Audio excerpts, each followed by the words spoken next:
Bonsoir à tous. Donc, nous allons commencer aujourd'hui à étudier les règles du Homer, de la Séphirat Homer, du conte du Homer.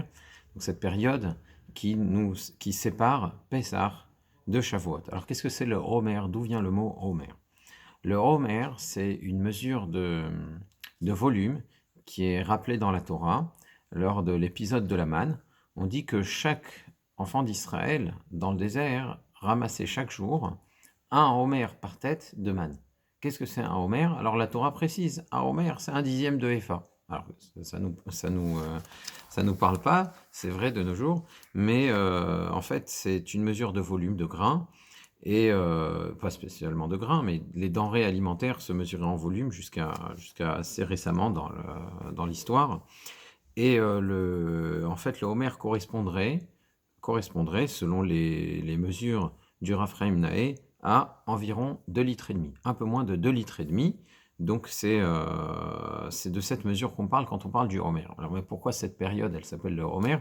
C'est parce que à la sortie du premier Yom Tov de Pessah, on sortait la nuit autour de Yerushalayim, on allait on allait moissonner des épis d'orge dans les environs de Yerushalayim, donc, et on faisait de cette orge, on la travaillait, on battait le grain, etc. On la travaille de façon à obtenir un homer de semoule. Un homer de semoule. Et cette semoule a été offerte le lendemain matin au Beth Amikdash. C'était une offrande céréale. C'était ce qu'on appelle le homer enfin le homer du balancement. Et ce que la Torah demande, c'est qu'à partir de ce jour où on s'apprêtait à offrir ce homer du balancement, il faudrait se mettre à compter 7 semaines. Sheva Shabbatot Temimot Hiena, vous allez compter 7 semaines entières à partir du moment où justement vous allez commencer à moissonner. Vous allez prendre ce homer de farine, apporter ce homer de farine, de semoule d'orge au Beth Amikdash. Alors dans le passage qui décrit ce décompte dans le Sefer Vaïkra, on nous parle de 7 semaines, Shivra Shavuot, on nous parle de compter 7 semaines, et par contre dans le même passage dans Devarim, c'est-à-dire lorsque dans la Torah reprend dans Devarim la paracha, le passage des Moadim, des fêtes, on nous parle de compter 50 jours. Tisperu Hamishim Yom. Alors, 7 semaines, ça fait exactement 49 jours, ça ne fait pas 50 jours. Mais la Torah a l'habitude d'arrondir les chiffres, ça c'est pour le sens simple. Maintenant, ce qu'on peut dire aussi, c'est qu'on va compter 49 jours, certes, et on va sanctifier le 50e jour. On va sanctifier le 50e jour en le déclarant Yom Tov, en faisant un kiddush, en disant Shehianu. Mais évidemment, la mitzvah, selon la tradition orale, la mitzvah du Homer s'arrête à 49, et comme ça, il y a une certaine cohérence. D'ailleurs, il est interdit de compter le 50e jour. Il est interdit de compter le 50e jour quand la Torah elle demande de compter 7 semaines. Si on compte le 50e jour, on est en train de rajouter sur la mitzvah, on est en train de transgresser un interdit qui s'appelle Baltosif. Il ne faut pas rajouter. L'otosef alav, l'otigra mimenu. Comme Moshe donne la Torah dans Devarim, il dit ne rajoute pas sur les paroles que je t'ai données et n'en enlève pas. On n'a pas le droit d'avoir 5 parachiotes dans les tefilines, on n'a pas le droit de mettre 5 espèces dans le lulav, puisque la Torah n'en demande que 4. Et de la même manière, la Torah demande de compter 49 jours. En compter un 50e, ce serait rajouter sur la mitzvah de la Torah, et c'est un interdit de la Torah. Donc on n'en compte que 49, et le 50e est sanctifié comme un Yom Tov. Alors, pourquoi on nous demande de compter tous ces jours depuis le deuxième jour de Pessah jusqu'à la fête de Shavuot? D'où vient ce décompte? Quel est l'esprit de cette mitzvah? Eh bien, le Sefer HaChinuch, dont on suppose que l'auteur est Rava Aaron Halevi, un maître médiéval, on n'est pas sûr que ce soit lui l'auteur du Sefer HaChinuch, mais dans le Sefer HaChinuch, en tout cas, l'auteur du Sefer HaChinuch explique que l'esprit de la mitzvah consiste à montrer l'impatience qu'on a d'arriver à la célébration de Shavuot, d'arriver au don de la Torah, et dit que ce serait comme un esclave fatigué qui attend de pouvoir quitter le soleil, le soleil ardent, de pouvoir se mettre à l'ombre pour se reposer. C'est de cette façon-là, de cette manière-là, qu'on devrait désirer arriver au jour du don de la Torah, au don de la Torah, on devrait désirer la Torah. Alors maintenant, ce qu'on peut se demander, c'est pourquoi on ne fait pas un compte à rebours, hein. Si on est tellement impatient, normalement, quand on est impatient d'arriver à une date, on compte, on dit J-40, J-39, et on fait un compte à rebours quand on est impatient. Alors, il dit que c'est vrai, on aurait peut-être dû faire un compte à rebours, mais si on fait un compte à rebours, on serait peut-être découragé par le nombre de jours qui nous séparent du don de la Torah, parce que c'est une grande, c'est une durée qui est trop longue, c'est trop grand, c'est une trop grande attente, donc on préfère commencer en disant un jour, 2 jours, 3 jours, plutôt que de faire 49, 48, etc., pour arriver au Homer. Bon, ça c'est l'explication du Sefer Hinour. Et il dit alors à la fin, on devrait revenir à un compte à rebours. Et il dit qu'à partir du moment où on a commencé à compter d'une certaine manière, tu ne peux pas changer le décompte. Donc ça c'est une explication, on va dire, simple. C'est du pshat. Alors, ce qu'on peut ajouter pour agrémenter, on va dire, cette explication, c'est que quand on compte à rebours, c'est qu'on considère que le temps, c'est un obstacle. Que le temps, c'est un obstacle qu'on doit tuer. Or, on n'est pas censé tuer le temps. Le temps, c'est un outil. Et donc, chaque jour qui te sépare de Shavuot, c'est pas quelque chose qu'il faut passer à tout prix. C'est au contraire un outil qui va te permettre de te construire pour pouvoir arriver au don de la Torah. Donc, on compte les jours, non pas à rebours, mais comme des points qui sont gagnés. Normalement, chaque point, chaque jour du Homer, c'est un point supplémentaire que tu gagnes. Ça ne doit pas être du temps qui passe pour rien. On doit bien les utiliser, au contraire, ces jours qui nous séparent de Shavuot. Bien les utiliser pour étudier, bien les utiliser pour améliorer son caractère, parce que acquérir la Torah, ça ne se fait pas en claquant des doigts. Donc, ce qui est intéressant, c'est que ça veut dire que la fête de Shavuot, elle ne dépend pas d'un jour du mois. Elle ne dépend pas d'un jour du mois, c'est le 50e jour après le deuxième jour de Pessah. Et alors, c'est surprenant, pourquoi cette fête, elle ne dépendrait pas d'un jour du mois après tout. Pessah, c'est toujours le 15e jour de Nissan. Une fois que le grand Sanhédrin a déclaré le nouveau mois, on sait quand va tomber Pessah. Quand on déclare le mois de Tishri, quand le grand Sanhédrin sanctifie le mois de Tishri, on sait que le 15 du mois de Tishri, ça sera Sukkot. Pourquoi la fête de Shavuot, elle, n'est pas rattachée à un jour du mois? Et, alors c'est vrai que de nos jours, ça tombe toujours le 6 Sivan, mais c'est parce qu'on a un calendrier qui a été fixé. Et ça n'a pas toujours été le cas. Le Shavuot aurait pu tomber le 7 Sivan. Si par exemple le mois de Nissan durait 29 jours, le mois de Iyar donc dure comme aujourd'hui 29 jours, donc on aurait eu un Shavuot qui tomberait le 7 Sivan. Si on avait le mois de Nissan qui dure 30 jours et le mois de Iyar qui dure 30 jours, à ce moment-là, la date aurait été avancée, on aurait eu la fête de Shavuot qui tombe le 5 Sivan, puisque les 50 jours sont toujours les mêmes, ils sont inamovibles. Par contre, les mois étaient fluctuants. Et donc, donc la date de Shavuot était elle aussi fluctuante. Alors, c'est très intéressant. Le Ramban dit à ce sujet qu'en réalité, la période du Homer, ça ne serait qu'un long Chol HaMoed. En réalité, c'est une seule fête qui commence le 15 Nissan et qui se termine à Shavuot. Et au lieu d'avoir 7 jours au milieu, comme on a pour la fête de Sukkot, on a une fête de Sukkot, un Yom Tov, et puis 6 jours de Chol HaMoed. Et enfin, on termine par une fête qui est Shmini Atzeret, Simchat Torah. C'est une autre fête, ce n'est pas la même fête. Eh bien, d'après Nachmanide, Shavuot, c'est exactement la même chose, sauf qu'au lieu d'avoir des jours, on a des semaines. On a une semaine, c'est Pessah. Bien sûr, il y a un Chol HaMoed au milieu, mais toute la semaine, c'est une seule fête, c'est la fête de Pessah. On a 6 semaines au milieu. On a 6 semaines au milieu qui sont les semaines du Homer, et on conclut cette période de 7 semaines par un autre Yom Tov. C'est un autre Yom Tov, c'est ce qui s'appelle Atzeret. D'ailleurs, les deux fêtes portent le même nom. Le huitième jour de Sukkot, on l'appelle Shmini Atzeret, c'est Atzeret, et la fête de Shavuot, dans la Mishnayot, on l'appelle Atzeret aussi. C'est une fête de conclusion. Donc la période du Homer était une période de fête du temps où le Beth Amikdash existait.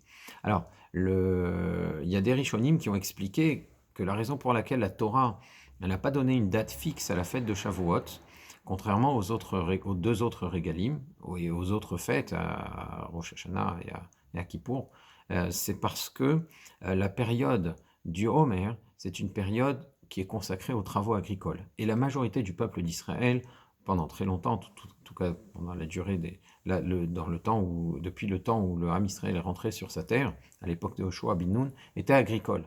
Et elle ne pouvait pas se renseigner dans cette période-là sur les sanctifications des mois du Sanhédrin. Donc, il n'aurait pas pu savoir si le mois de Nissan durait 30 jours, le mois de Iyar durait 29, et comme c'est le cas aujourd'hui, ou si les deux duraient 29 jours, ou si les deux étaient ce qu'on appelle des Chodesh Me'oubar, des mois de 30 jours, ce qui fait justement bouger la date du Yom Tov.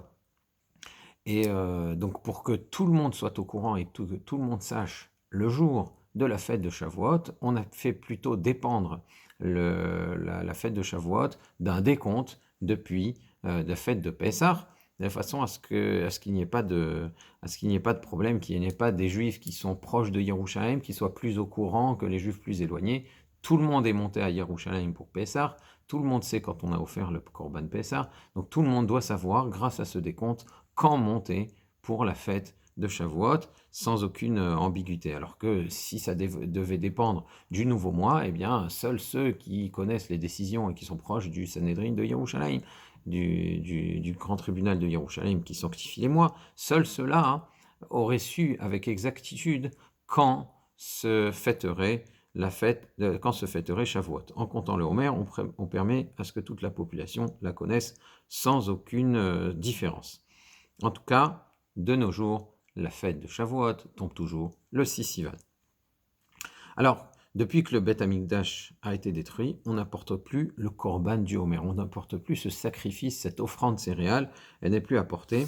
Et ça s'est fait dire à une grande majorité, une grande partie des décisionnaires, des poskim, que le décompte qu'on fait aujourd'hui, le fait de compter le Homer chaque soir, à Yom Echad, à Yom, chez Yamim, etc., que le fait de compter le Homer chaque soir du Homer n'est pas une mitzvah de la Torah, mais c'est une mitzvah des Rabbanan, c'est une mitzvah d'ordre rabbinique, en souvenir de ce qui se faisait à l'époque du Beth Amikdash. C'est la position du Maharam de Rothenburg, c'est la position du Roche, c'est la position de beaucoup de décisionnaires, et c'est aussi la position du Shulchan Aruch de Rav Yosef Karo. D'autres pensent, c'est le cas par exemple du Rambam, et il y en a d'autres aussi, qui pensent que c'est une mitzvah de la Torah. C'est une mitzvah de la Torah. Alors vous allez me dire, mais qu'est-ce que ça change? Qu'est-ce que ça peut faire? Eh bien, il y a plusieurs conséquences, des conséquences pratiques de ce débat, à savoir si on pense que c'est une mitzvah de la Torah ou si on pense que c'est une mitzvah des Rabbanan. Tout d'abord, si on pense que c'est une mitzvah de la Torah, alors on peut parler de mitzvah assez, de commandement positif. Or, il y a un texte qu'on a l'habitude de réciter avant de compter le Homer, qui est celui de l'Echem Yichud. Donc c'est vrai que ça a une consonance kabbaliste, en général, c'est pas tout le monde qui le récite, mais en tout cas, on est en train de dire dans ce l'Echem Yichud qu'on s'apprête à faire une mitzvah. Ineni muchan u'mtuman, je me voici prêt, les Kaem mitzvah tassé, à réaliser, à accomplir une mitzvah tassé, un commandement positif. Si on parle de commandement positif, ça veut dire qu'on parle d'un commandement qui est de la Torah. Or, si on tranche comme Rav Yosef Karo, que c'est un commandement qui est d'ordre rabbinique, il est juste en souvenir de ce qui se faisait au Beth Amikdash. D'ailleurs, on prie quand on a fini de compter à Rachaman ou Yachazir Avodat Bet Amikdash, Simkoumem Yaraveanu, qu'Akadosh Baruch Hu fasse revenir le service au Bet Amikdash, qu'on puisse de nouveau apporter le Homer et faire ce compte Midéoraïta, ça va bien avec l'esprit du Rav Yosef Karo. Donc tu peux pas dire je m'apprête à faire une mitzvah tassée. Non, c'est pas une mitzvah tassée que tu t'apprêtes à faire. Tu t'apprêtes à faire une mitzvah derabanan. Donc tu peux pas dire mitzvah tassée. Donc ça c'est la position du Rav Ovadia Yosef. Et il dit il faut pas dire mitzvah tassée. Il faut dire ineni mu'chanum zuman leka mitzvat sefirat haomer. Je m'apprête à réaliser la mitzvah de compter le Homer. Mais ne précise pas mitzvah tassée parce que ça laisse entendre que c'est une mitzvah de la Torah. Or selon le Shulchan Aruch, ce n'est pas une mitzvah de la Torah. Néanmoins, la coutume reste de dire mitzvah tassée. La coutume est très répandue. La coutume de dire mitzvah tassée est très répandue. On peut la conserver. On peut la conserver pour plusieurs raisons. D'abord, il y a des décisionnaires qui pensent effectivement que c'est une mitzvah de la Torah. On a dit c'est Maïmonide. Et j'ai entendu aussi du Rav Mordechai Eliyahu, Zichrono Livracha, qui disait que ce n'est pas une erreur de dire mitzvah tassée à propos d'une mitzvah des Rabbanan. Tu peux dire que c'est un commandement positif institué par les Chachamim. Allumer les nérodes de Hanouka, c'est des Rabbanan, c'est un commandement positif des Rabbanan. Il y a des interdits rabbiniques, des choses qui sont interdites uniquement parce que les Chachamim l'ont interdit. Ça serait des mitzvot lota'aseh, des Rabbanan, des xérot, on appelle ça des xérot. Mais le fait de dire commandement positif pour une mitzvah des Rabbanan n'est pas vraiment inexact. Donc on peut perpétuer le minhag. C'est pas si grave, on n'est pas obligé de changer le texte qui est de coutume dans de nombreuses communautés. C'est d'ailleurs le texte du Patach Eliyahu. Donc, Ineni Mouchanum Umzuman les Kamizat assez, c'est pas inexact, et il y a sur quoi s'appuyer. Donc ça, c'est une première conséquence. Pas tellement significatif, puisque c'est juste le texte d'une prière, mais c'est déjà une conséquence. Il y a une autre conséquence qui est beaucoup plus significative, par contre, c'est une vraie conséquence pratique, c'est est-ce que je peux compter entre le coucher du soleil et la sortie des étoiles. Normalement, on parle de Sheva Shabbatot Temimot Hiena. On doit compter 7 semaines entières. Pour que la semaine soit entière, il faut compter le plus tôt possible dans la journée. Quand est-ce que commence une journée dans la halakha? La journée commence à partir du moment où on voit 3 étoiles, on voit des étoiles dans le ciel. Alors, 3 étoiles, c'est pas... C'est à préciser, qu'est-ce que ça veut dire 3 étoiles, des grandes, des petites, des moyennes. En tout cas, hein, il faut que la nuit tombe véritablement pour qu'on rentre dans la nouvelle journée. Et c'est à ce moment-là qu'on devrait compter le Homer pour que la journée soit entière, à partir du moment où la nuit tombe. Seulement, si tu dis que c'est une mitzvah des Rabbanan, il y a une possibilité de compter un peu plus tôt, de compter à partir du moment où le soleil se couche. Et le Shulchan Aruch, donc, tranche qu'un tzibour, une communauté, peut se permettre de compter le Homer en récitant la bracha entre le coucher du soleil et la sortie des étoiles. Ah, le soleil s'est couché, donc je rentre dans une période de doute, je ne sais pas si c'est déjà la nuit, je ne sais pas si c'est encore le jour, je suis dans ce que l'on appelle Safek Yom, Safek Laila, j'ai un doute si c'est le jour, j'ai un doute si c'est la nuit, Safek Rashecha, Safek En Rashecha. Donc dans un tel cas, je ne sais pas si je peux déjà compter le Homer. Mais on a un principe que pour une mitzvah des Rabbanan, une mitzvah d'ordre rabbinique, le doute m'acquitte. Je peux m'acquitter dans le doute. Ça fait que des Rabbanan, les hakel. Quand j'ai un doute sur une question d'ordre rabbinique, alors je suis permissif. Et donc là, je peux permettre de compter le Homer avec bracha. En ayant compté le Homer pendant le Ben Hashmashot, pendant le crépuscule, dans ce moment de doute-là, je me suis effectivement acquitté de la mitzvah. Et par conséquent, je peux même réciter la bracha. Donc, cette position n'est tenable que si on pense que c'est une mitzvah des Rabbanan. Mais le Biur Halacha, le Mishnah Brura, donc le Chafetz Chaim, lui rapporte que la coutume est d'attendre la nuit absolument, et il dit on a de très bonnes raisons d'attendre la nuit, puisqu'il y a beaucoup de décisionnaires qui pensent que compter le Homer est une mitzvah de la Torah. Donc on ne peut pas se permettre de la faire dans une période de doute, comme entre le coucher du soleil et la tombée de la nuit. Il faut savoir que même le Rav Yosef Karo, il recommande pour quelqu'un de pointilleux dans les mitzvot d'attendre la nuit pour compter le Homer. Donc la halakha, c'est qu'il faut compter la nuit, surtout quand on est seul. Néanmoins, vous pourrez voir dans certaines communautés sfarades, il ne faudra pas être surpris, qu'on se permette de compter le Homer avant la nuit. Et pourquoi ils se permettent de faire ça? Parce qu'ils se disent, si on ne compte pas maintenant, tant qu'on est en Tzibour, même si la nuit n'est pas encore tombée. Ce qui risque de se passer, c'est que les gens rentrent chez eux, qu'ils oublient complètement. Donc on préfère compter pendant le crépuscule, dans cette période justement de doute, plutôt que de prendre le risque que certains oublient complètement la mitzvah. Donc, le mieux, évidemment, il faut s'efforcer d'attendre la nuit pour compter le Homer. Si on l'a compté dans le crépuscule, dans cette période de Ben Hashmashot, entre le coucher du soleil et la tombée de la nuit, ça marche. Ça marche, on est quitte de la mitzvah. Est-ce que cette mitzvah concerne aussi les femmes? Est-ce qu'elles ont l'obligation de compter? Est-ce qu'elles peuvent dire la bracha? Est-ce qu'on peut s'acquitter en écoutant le chazan? On verra toutes ces questions, Be'ezrat Hashem, la prochaine fois. Au revoir.